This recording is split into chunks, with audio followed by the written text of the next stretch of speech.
real estate investing. So to be able to share the knowledge that I have about business credit and how you can add this new tool to your toolbox, it just gives me a lot of joy to be able to share that. So I'm really glad to be with you guys tonight. So I don't want to spend too much time talking about me. I've got a slide in my deck that will kind of give you an overview of who I am, just to supplement with what Tanya's already shared. So without really delaying any further, I know you guys got deals you want to talk about after my presentation, so I don't want to belabor the point any more than I already have. So Tanya, am I able to go ahead and share my screen?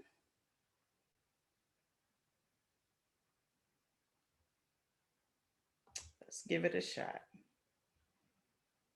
No. Okay.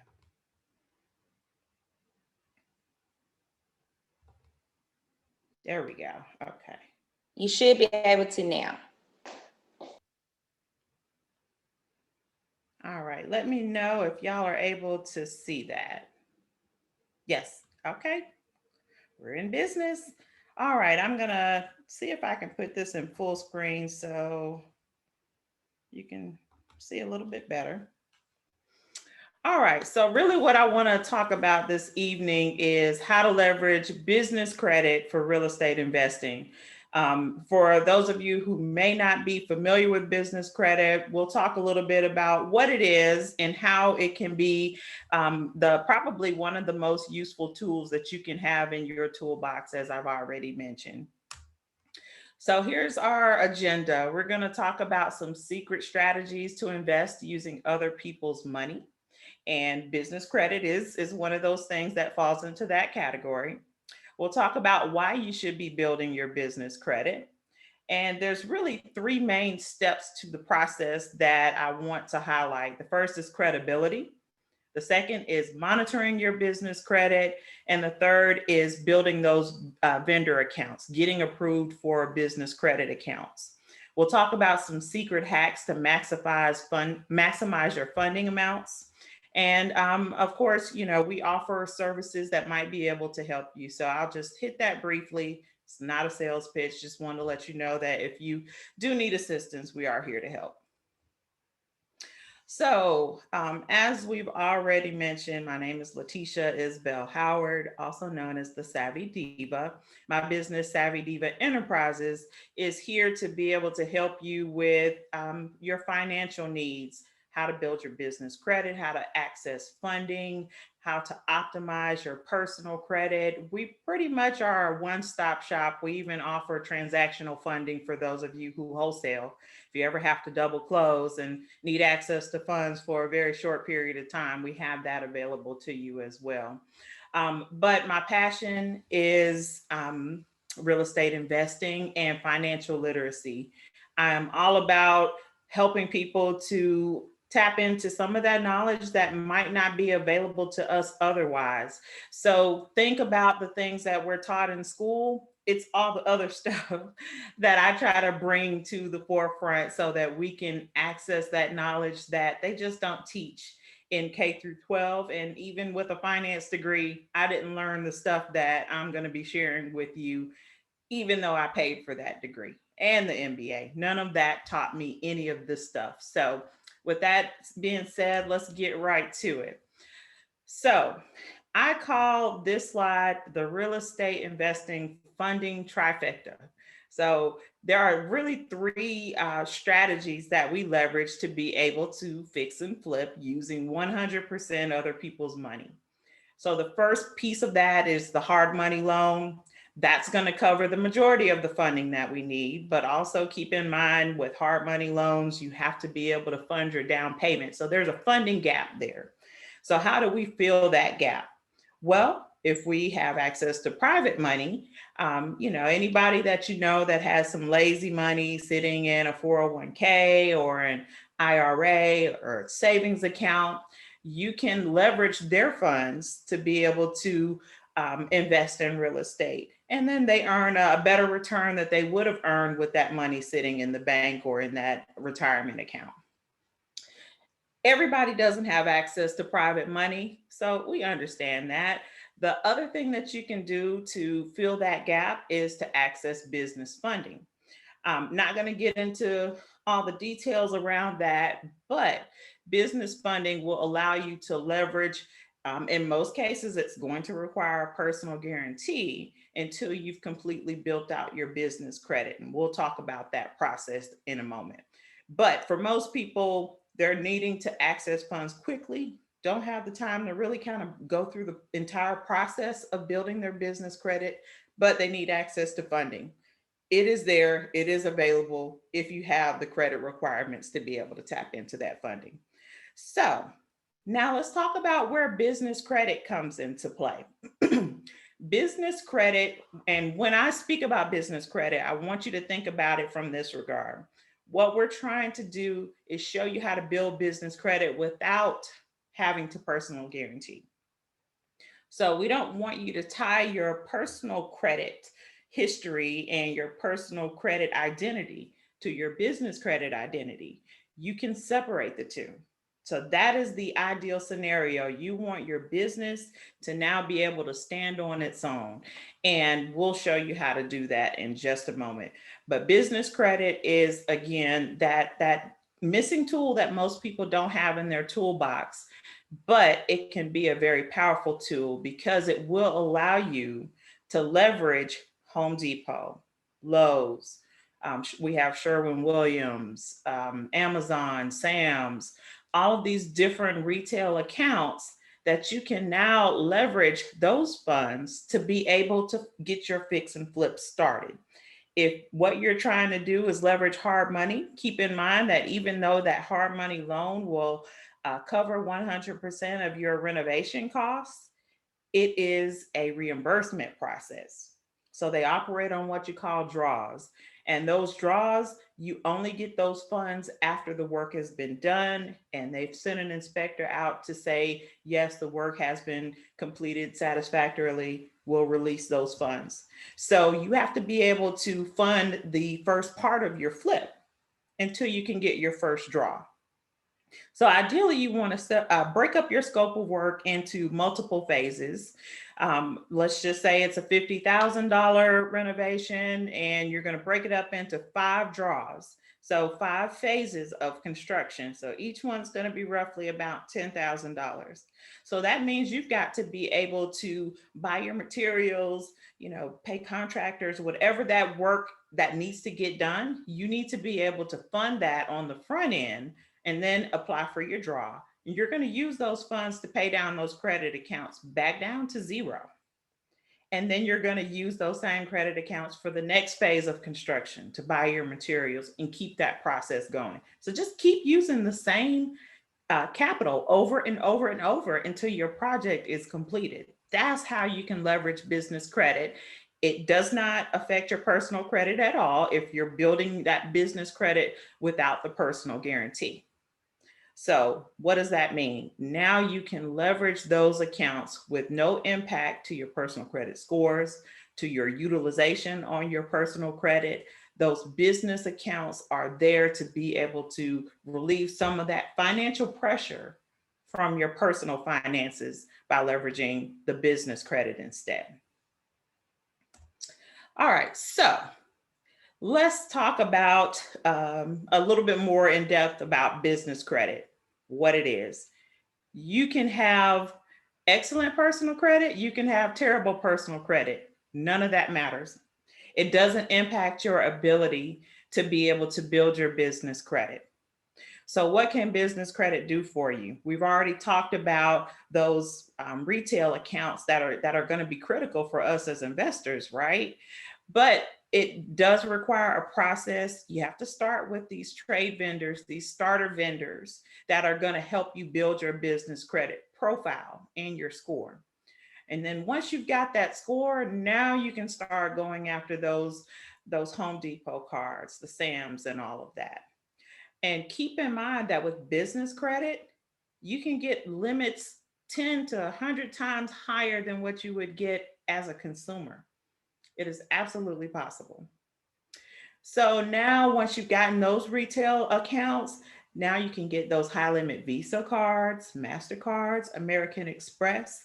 And believe it or not, limits of 50,000 or more are absolutely possible, right? So you want to have access to all of these different tools. And you can see in the picture on the left hand side of the screen, these are just some of the accounts that we've gotten over the years. But the bottom line is it's there, it's accessible to you. You just have to learn how to go through that process of building your business credit. All right, so let's get to step one. So, step one is all about credibility, and it is the absolute most important step in the process. Here's why.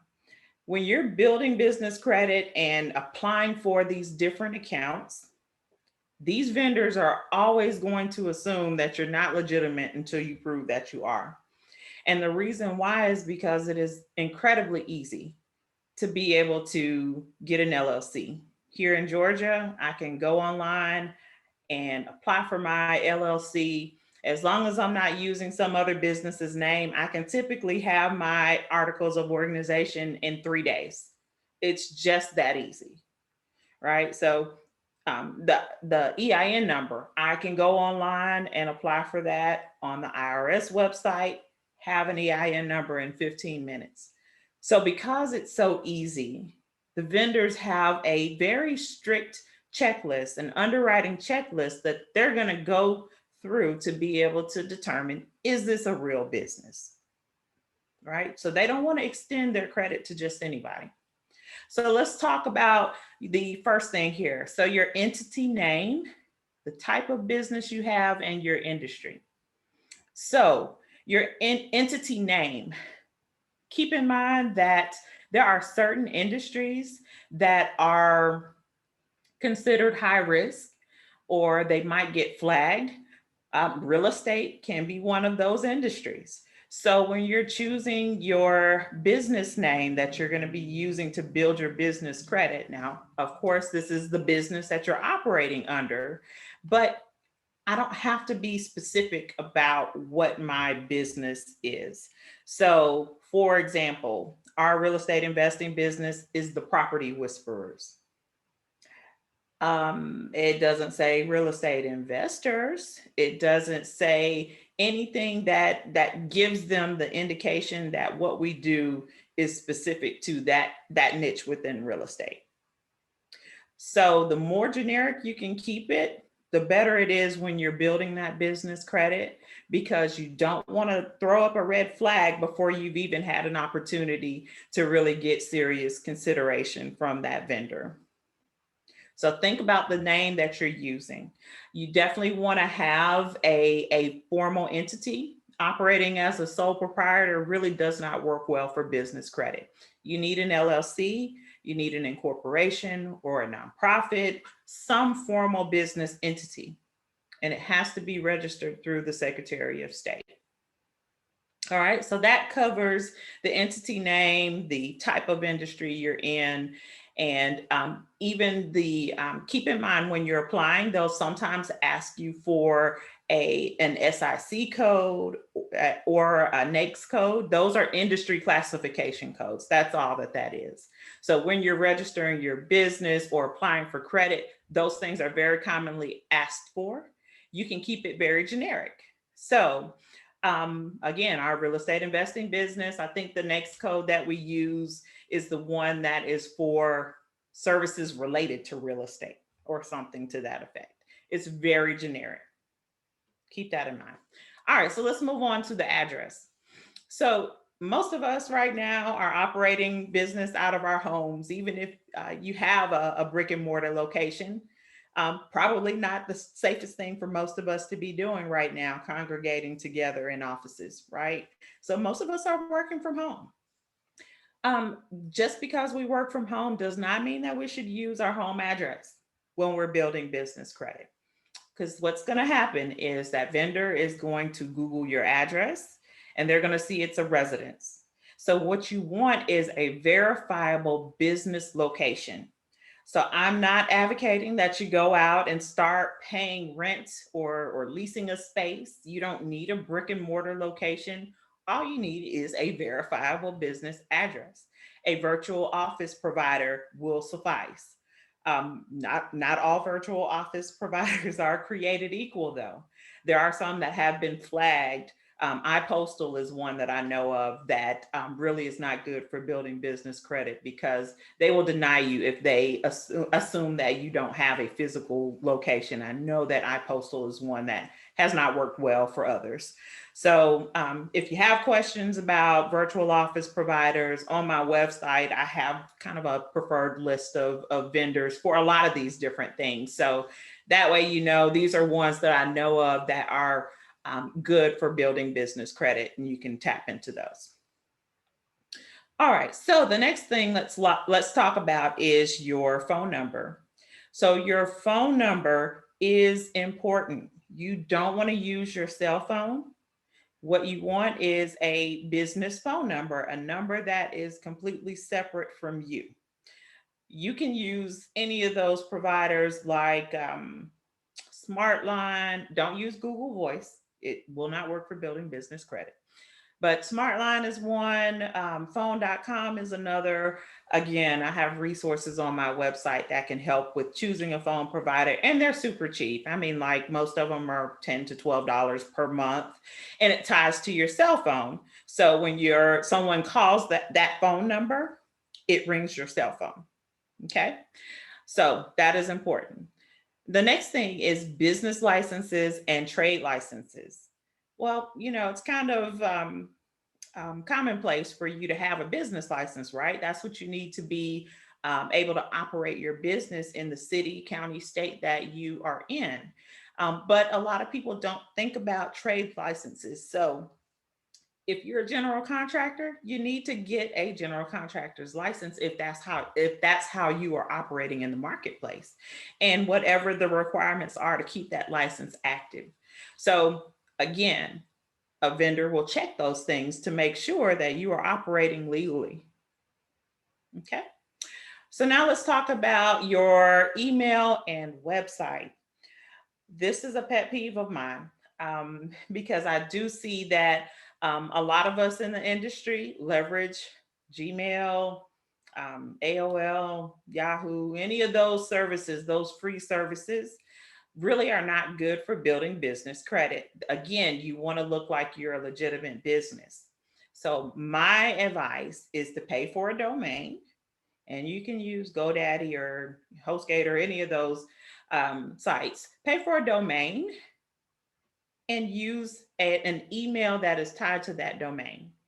So, for example, Letitia at the Savvy Diva or contact at the Savvy Diva, something to that effect that says that this is a professional email address tied to a professional domain name, and use that domain for your website.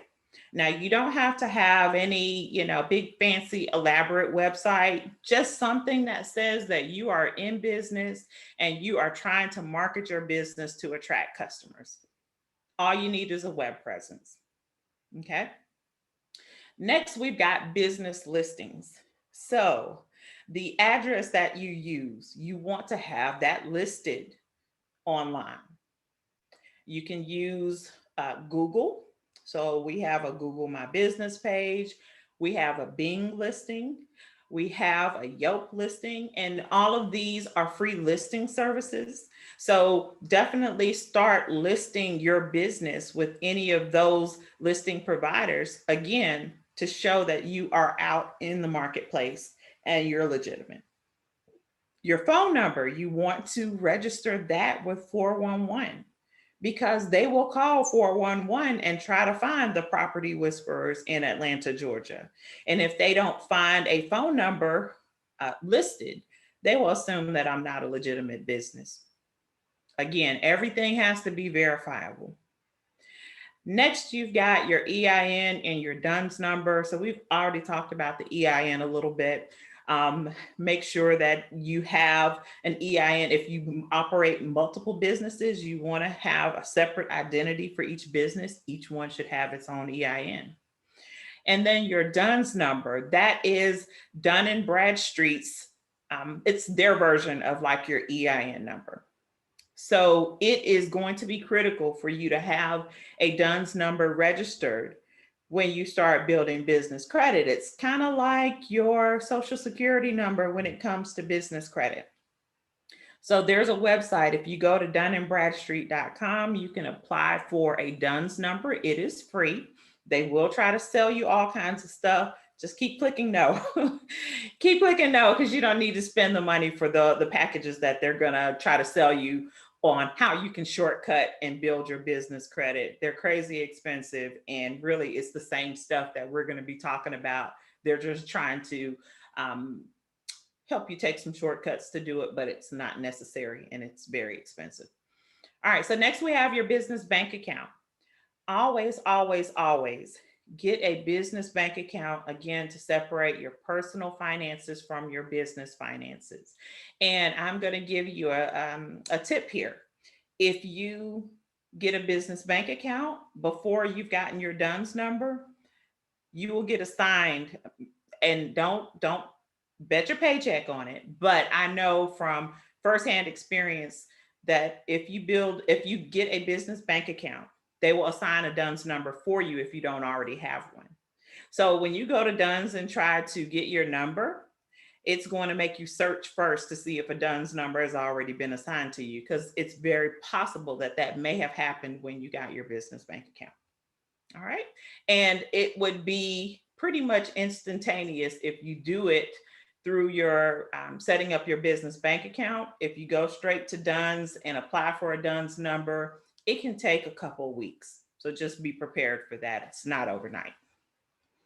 All right. So this is not an exhaustive list, but these are the most important things. So that credibility, again, is critical to the process.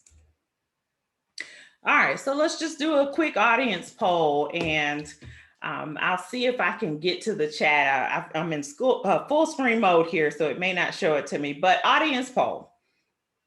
Would your business pass all of those credibility checks that we just talked about?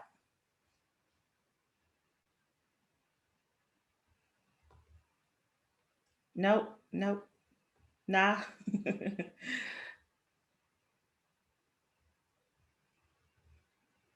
Okay, we got a yes.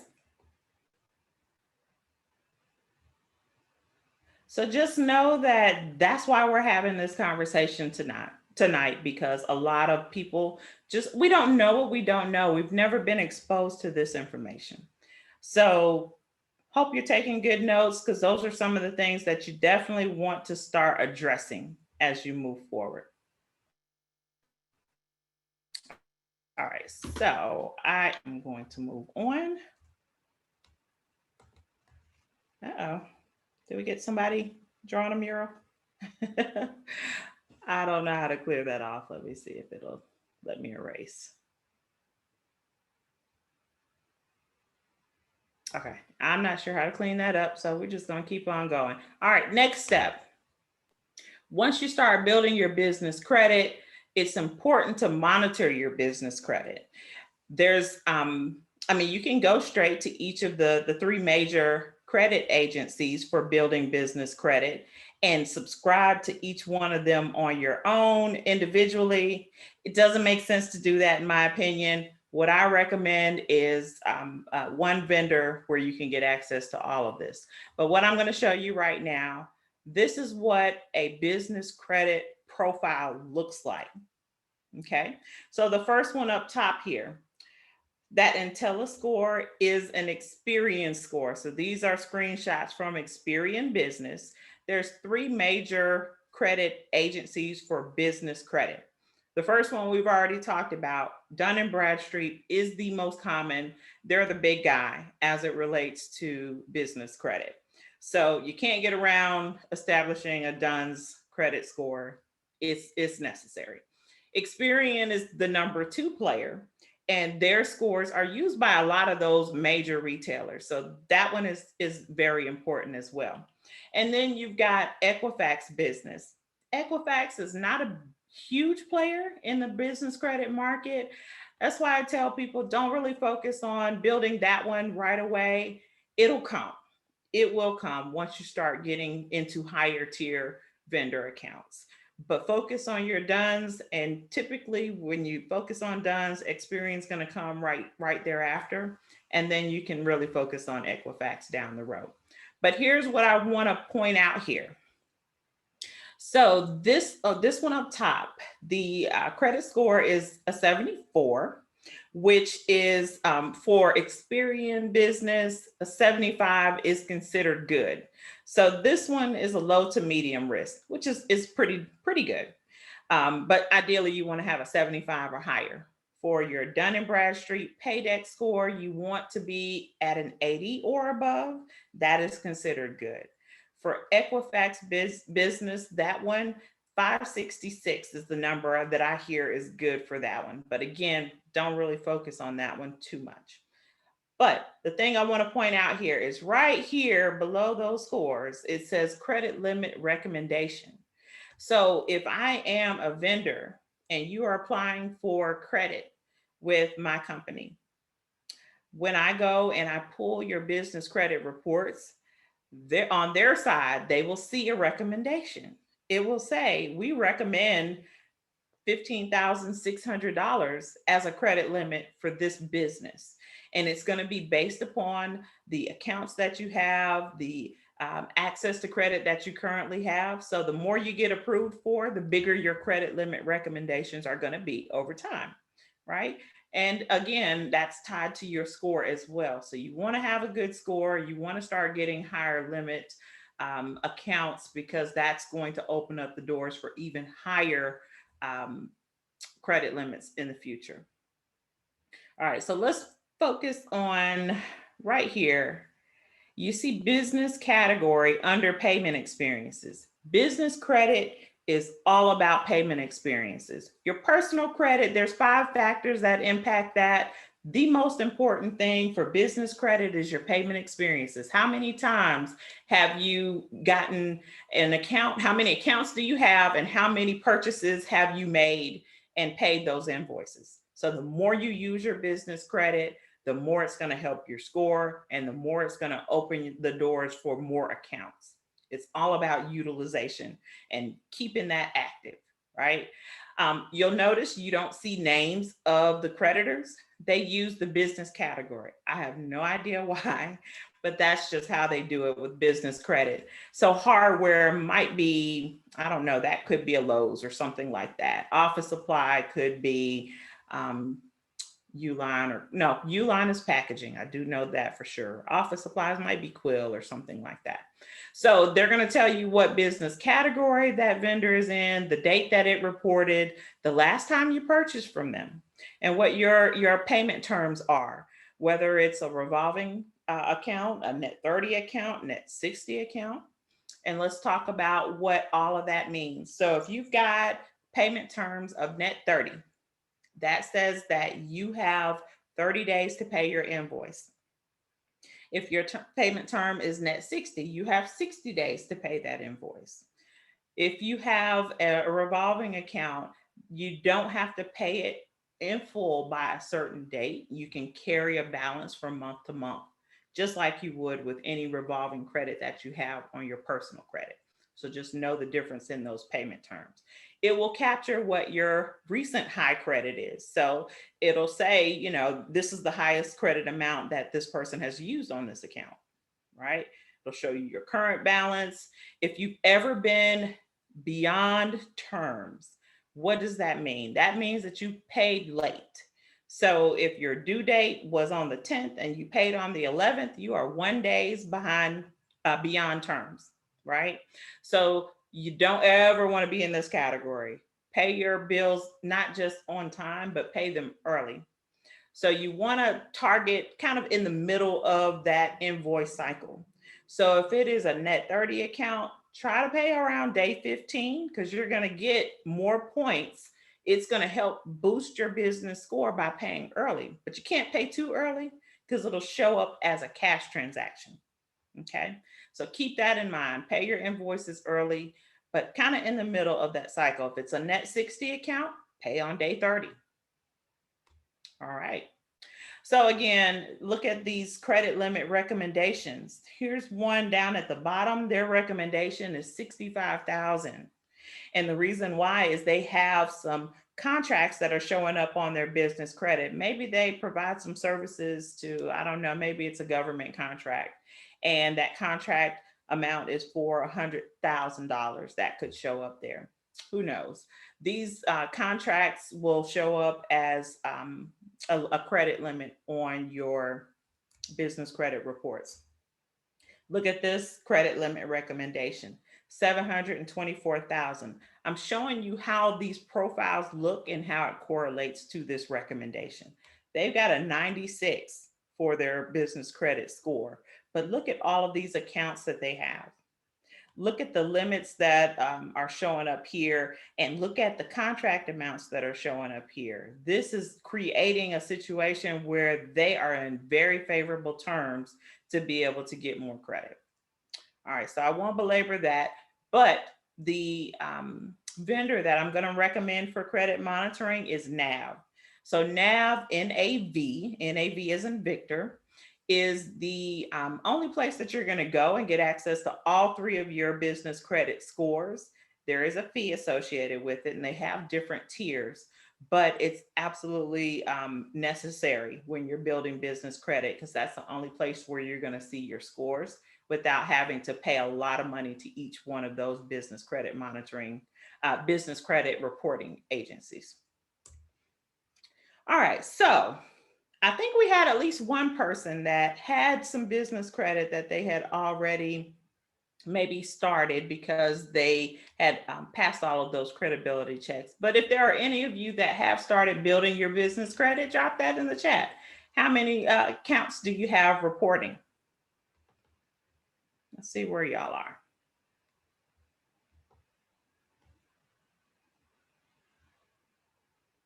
3, okay.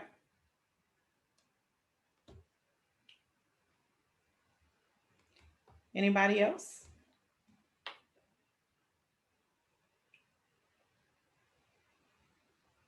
All right, 0, 1, 3. And if you have started to build business credit and you're not sure that it's reporting, definitely go ahead and subscribe to NAV. And that way you can keep up with what's happening with your business credit. You may have a business credit profile and not know it if you haven't been monitoring that. All right, so let's move on. All right, so step 3. Now you're at a point to where you've got all of those compliance things in check. You have your business credit monitoring service set up so you can keep up with what's happening with your business credit. Now it's time to start applying for accounts. But you can't go straight to MasterCard and Visa. It is a process. So keep in mind, it just takes time and you kind of have to be a little methodical about it, but it works. I promise you, it works. Just trust the process. So you're going to start with tier 1, those starter vendors, those net 30 accounts. And these are vendors in that tier 1 category. They are okay with extending credit to a brand new business or even an established business that has never built business credit. I told a story last night about a client that I had that had a barbershop for 10 years and had never, number one, never set up an LLC or any formal entity, didn't have business bank accounts, and was basically doing business via Cash App. Well, what that does is it delegitimizes his business. So it was like even though he had been operating for 10 years, it was like he was brand new in the world of business credit. Nobody knew who he was. So he did not have a business until that day when he went and filed for his LLC and went and got a business bank account. Now you are official, right? So those starter vendors in that tier 1 category will extend credit to brand new businesses. So you start with those. Those are typically going to be net 30 payment terms, but the end in mind here is to get at least 3 to 5 of those accounts reporting to the business credit reporting agencies. That's what's going to generate your score, right? Once you have your scores, Now you can move on to tier 2, but you can't move on until that part is done. They need to be reporting. So that means you had to have gotten approved, made a purchase, and paid that invoice. Okay. All right. So I threw in an optional step here. And the reason why is because there are people that just need access to major credit cards or some type of business funding right away. You can do that with a personal guarantee. That's not what we're teaching you how to do here, but I just want to point out that that's always an option. You can get those cards if you're willing to put your name on the line. But ideally, what we want to do is separate you from your business. But again, I just like to throw that out there. You can do it that way. I have clients that have come to me and have said, you know what, it sounds good what you're talking about, but I just don't have time. I'd rather just go ahead and get this card and sign on the dotted line because I'm going to pay the bill anyway. And I'm like, you know what? That might work for you. But for most of my clients, they stay true to the process. All right, tier 2. Now you're at a point to where you can get those retail accounts. So you're talking about the Home Depot, the Lowe's, um, Amazon, Sam's. And Sam's does have a MasterCard. They are one of very few MasterCards or Visa cards that you can get in that tier 2 without having a personal guarantee.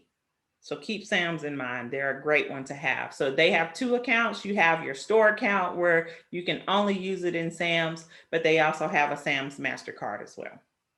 Okay. So most of the accounts in that tier 2 are going to be revolving accounts. Some of them still will have like net terms, but most of them are going to be in that net 55 or net 60 range, right? So you're getting better payment terms in tier 2.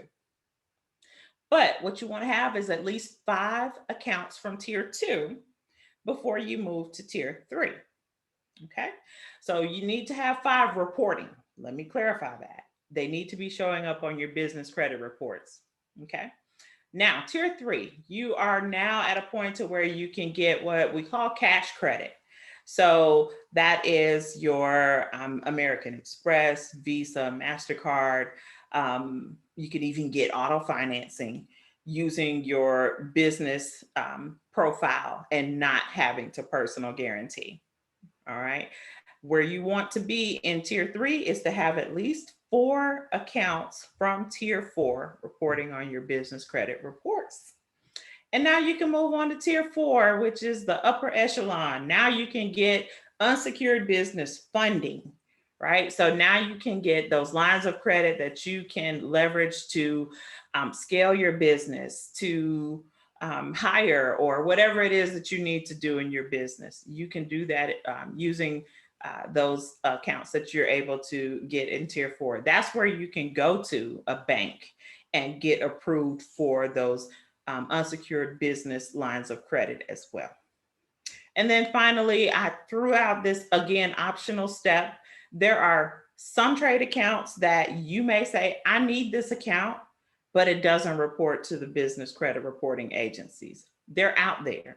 So, what I always recommend if you're not using a program like what we offer, definitely kind of do some due diligence on any of the vendors that you're applying to. Make sure that you understand whether or not this vendor, number one, if there's an option for you to not personally guarantee. So you need to know, do they report to business, personal, both, or neither? Because there are some that will report to both. I know there's at least one that I can think of off the top of my head, and that is Chase business cards will report on both your personal and business if you end up getting that card with a personal guarantee. Okay, so but there are some that don't report at all. You need to know the difference. All right, so So let's can I ask one question that's in the chat before you move on? yes, So the question was, how long should you allow for your 3 to 5 starter vendors to report until you try to move to tier 2? Well, it really just depends because each vendor is on a different reporting schedule. So you kind of have to have that knowledge as well. When you're applying to a vendor, you want to ask number one, who do they report to? Do they report to Dun and Bradstreet? Do they report to Experian Business, Equifax Business? Who do they report to and how often do they report? They will tell you that. So you need to know if this is a vendor that only reports quarterly, and there are some that do, that it's going to take you, maybe up to 90 days for that vendor account to show up on your credit report. So know what that cadence is. Most of them will report on a monthly basis. There are some that report weekly, but it's important to know the difference when you're applying for those vendor accounts, because that's how you're going to help prioritize. These are the ones I want to get right away versus the ones that can probably wait. So that's why I say 3 to 5. If you got to have a minimum of 3 to generate the score, but if you apply for 5, you have a higher likelihood that you're going to generate your score faster because you may get some more of those, at least 3 of those accounts that report more frequently than others. So just know that that reporting frequency is not the same for every vendor. Great question though. Any other questions, Tanya? No, oh, well, somebody, yeah, they just said thank you. Thank you for clarifying that. You're welcome. All right, so this is important. So is it okay to move on? Anybody else got any burning questions about this one? And it's okay to save them to the end if you prefer to do so as well.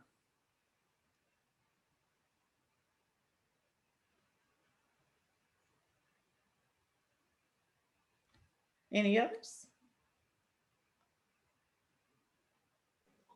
Tracy, you put yes. Did you have a question? Yes, I do. Go ahead.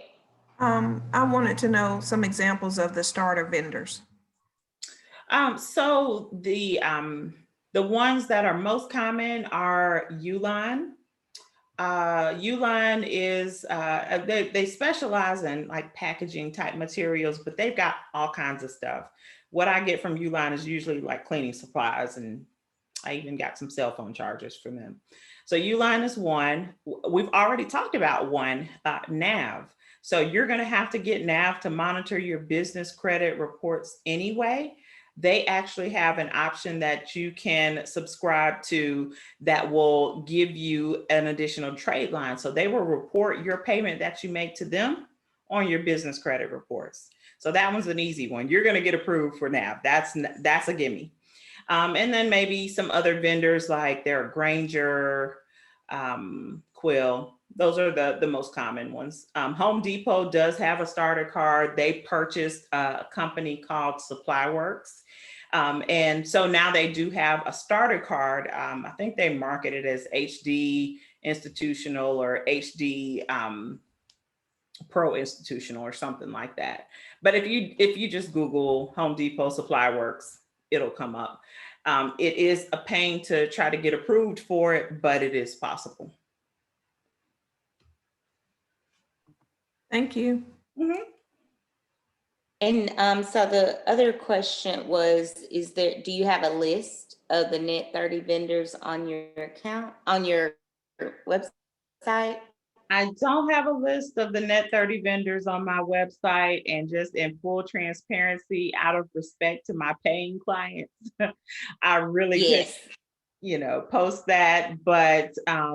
again, we do have a program that literally walks you through everything that we're talking about, every step of the way, from the credibility piece all the way up to the funding piece. Awesome. All right. So you can move on. I think that was it. Okay. So here's some secret hacks to maximize your funding. So this is the good stuff. Keep in mind that you can build business credit under multiple entities. So we have 3 LLCs. We build business credit under all 3. And why do we do that? Because it triples our funding availability.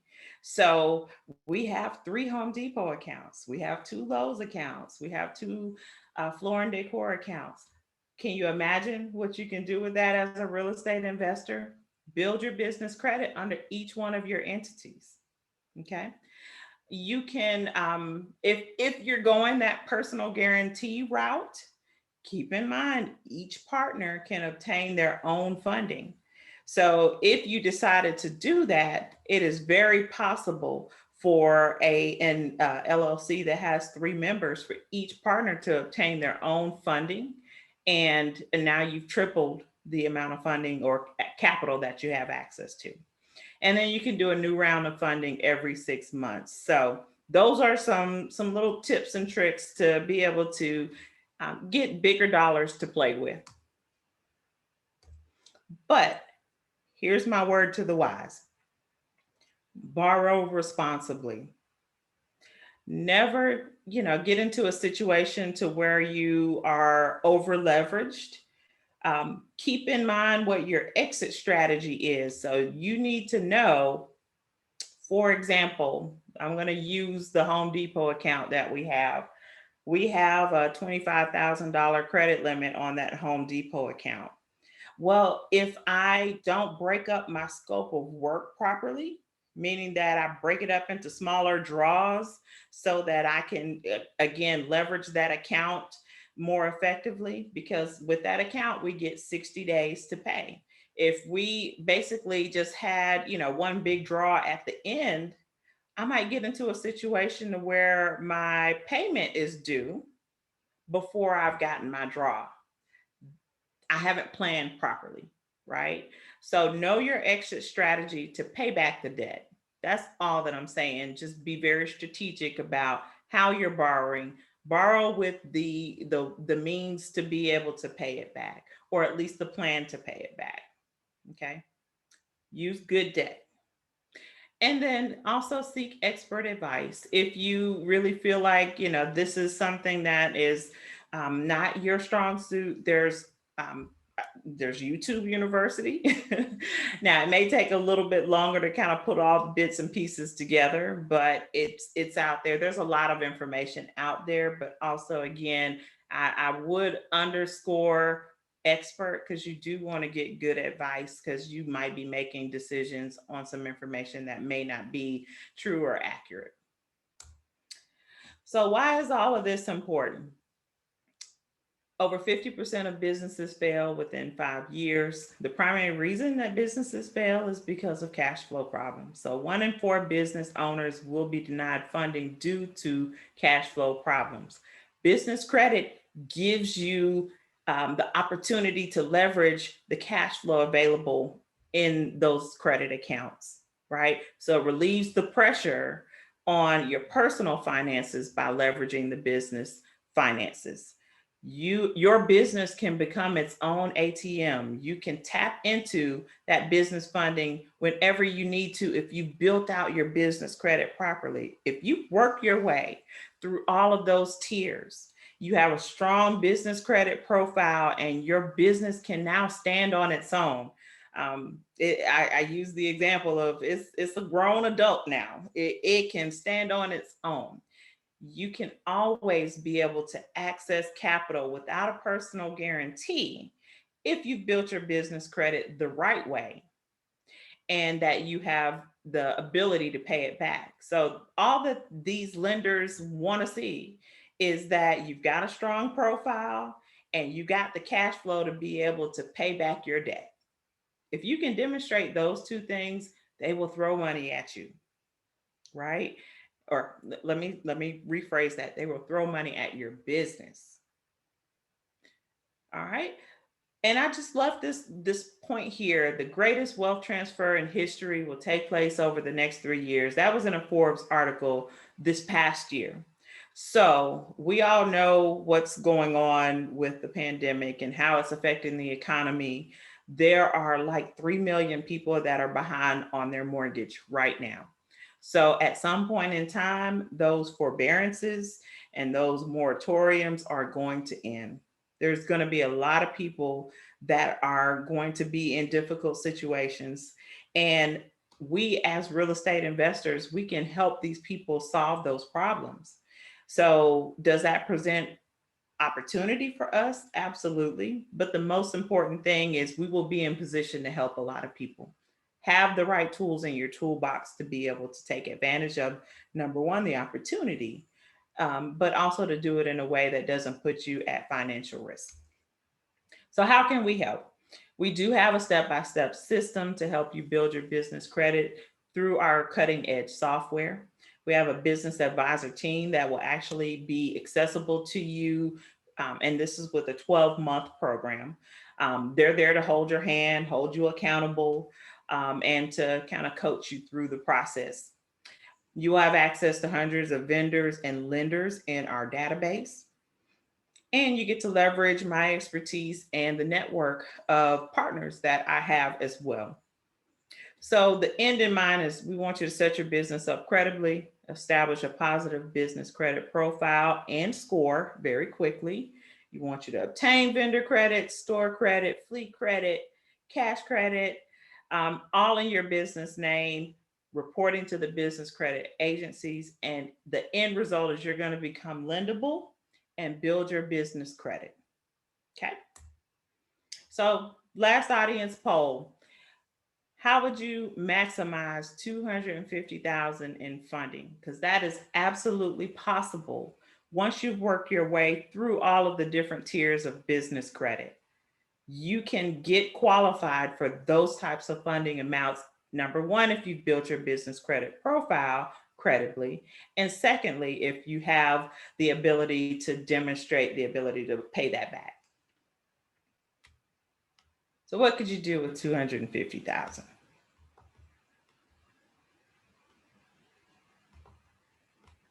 I know what I do with it. I'd be snatching up some properties and scaling my business.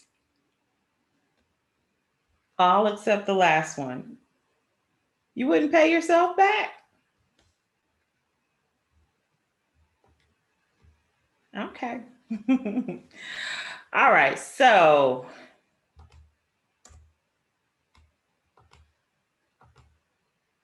let's open it up for any final questions you may have.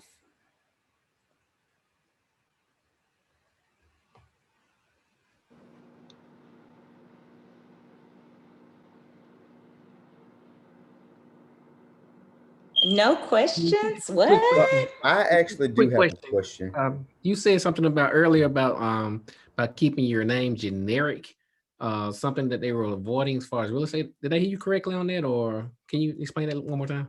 Yeah, so real estate investing is considered a higher risk industry. So if you have something in your business name that says that you are an investor, that can be a flag. That can be a red flag, right?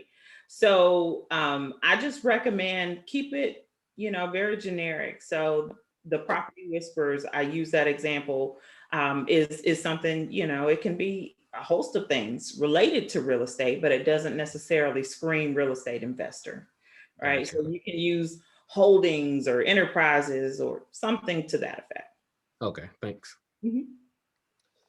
Hi, Leticia. It's Miss Shay. Hey, Michelle. Oh no, hey. Let me see if my video. Okay. So, hey. I wanted to ask you, what would I need to do to start with your program, like an affordable option? Can you tell us a little bit about where we can find that information? I know, obviously, I'm sure on your website, but if we say wanted to start immediately, how could we do that? So that's a great question. So if you do go to my website and click on business credit, um, of course, I want to get you in my CRM system so I can stay in contact with you. So it's got a little form that you can fill out. But after that form is filled out, we're going to get you on my calendar. So really, I like to have that consultation initially so that I can understand which program is best for you, because there are two options. There's one that I just call a do-it-yourself option. It gives you access to the software. And Okay. so that one, if I've got somebody who, feels like they got it, they don't really need coaching, then that's the best option for them. Okay. And then if it's somebody who really prefers to have the coach, the accountability partner, then we've got another option for that. And I do have payment plan options for both of those programs. But Awesome. I'd like to have that conversation first, just to make sure we're getting you in the right program. Okay, that sounds great. Thank you. I'm so excited. I'm so excited too. Oh, So and thank you, Dimitri, for posting the website. It's in the chat. I did have a question concerning, you had stated that instead of using a personal address or residential address as the business address, you had said there are online hostings for office addresses. Is PO Box not a good idea concerning? Yeah, not for building business credit. I Okay. do not recommend a PO box. It will give you trouble. Okay, excellent. Thank you. Yeah, so no PO box.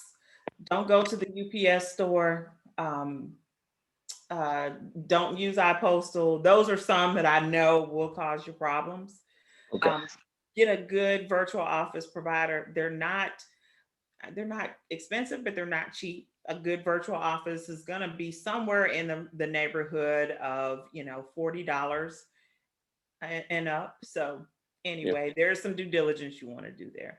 But what you want is a verifiable business address. So our virtual office provider, if I put in the address that we use for that location, I went down there today.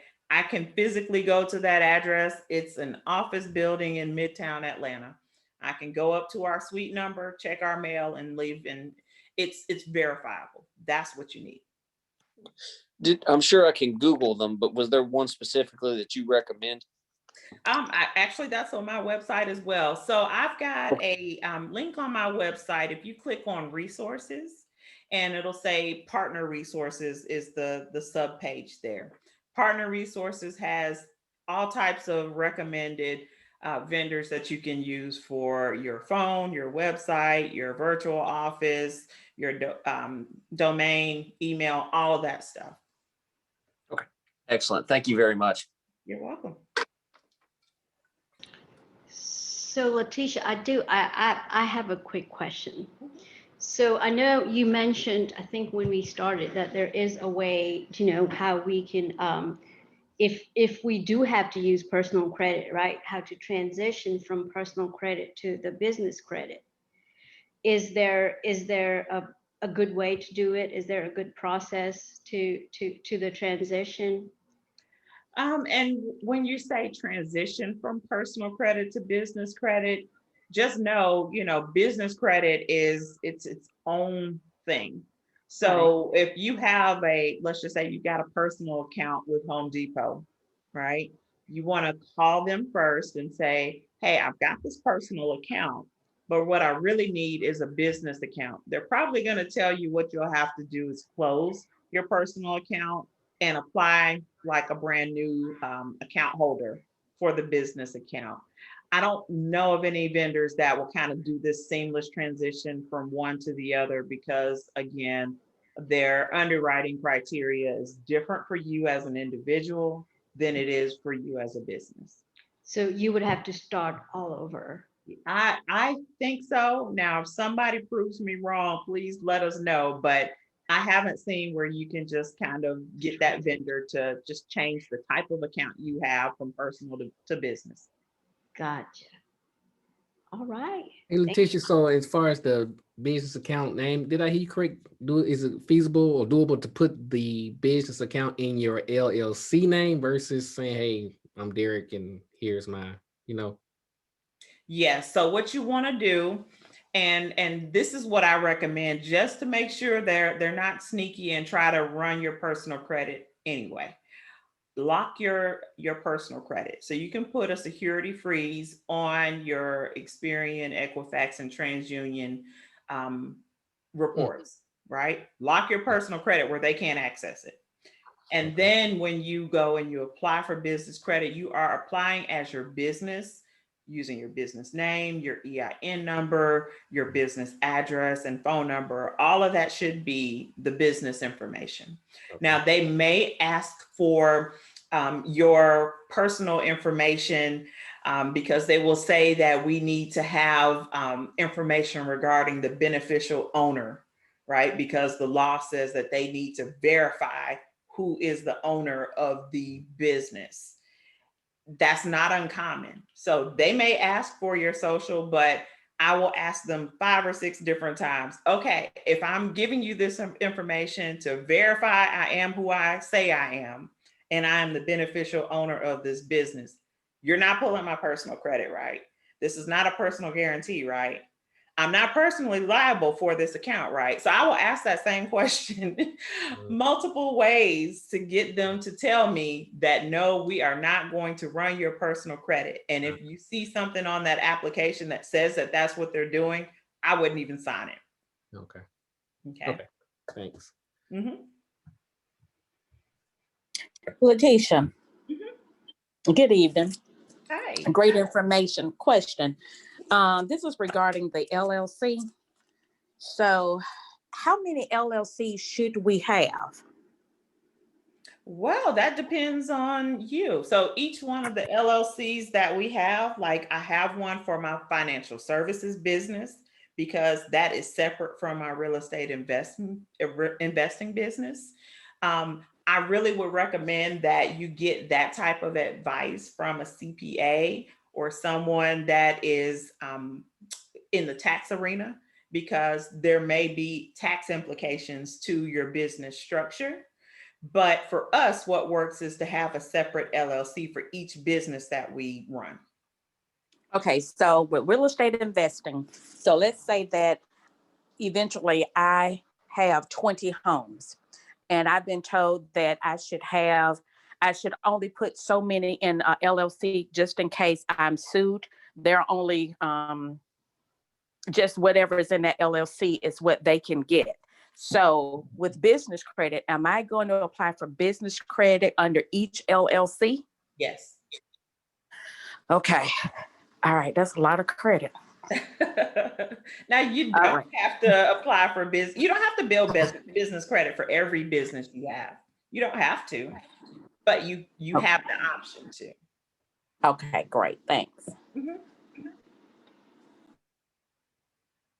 Okay, I have a question.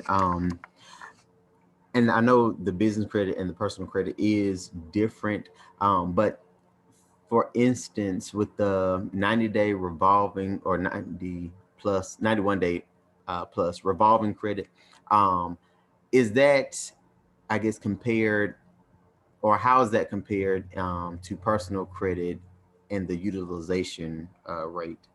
Does that make sense? I think I understand your question. Uh, So keep in mind that utilization is a factor with your business credit. You will notice once your utilization starts to creep up on your business credit, your scores will go down. But the good thing is, as soon as you pay that off, it goes back up. So it's very elastic like that. So it will go up and down based upon your utilization. But what I've found is when you got higher utilization on your business credit, it doesn't have quite the punch that it does on the personal side. If you let your utilization really creep up on your personal credit, it will hit you hard on your credit scores. I haven't seen as big of a punch in the gut on the business credit side. But yes, utilization is part of your business credit score impact. gotcha. Thanks. Mhm.